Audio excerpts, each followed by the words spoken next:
pessoa no último domingo. Foi como se uma bomba tivesse caído aqui, diz o morador. A câmera de segurança registrou o momento em que o tornado destruiu uma...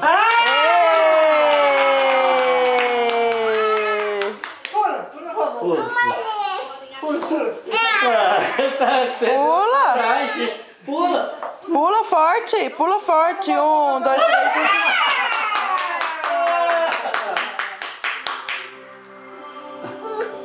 4. Cansou?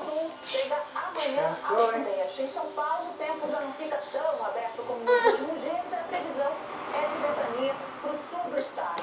No Paraná, em Santa Catarina e no Rio Grande do Sul, céu nublado, chuva fraca e frio. É perto do vovô, né? 20 graus em Porto Alegre e em Curitiba. Esfria também na capital paulista. Máxima de 21 graus. No restante do país, continua quente, os temporais ainda no Rio de Janeiro. Coloca o pé lá embaixo, Gabriel. A chuva finalmente vai.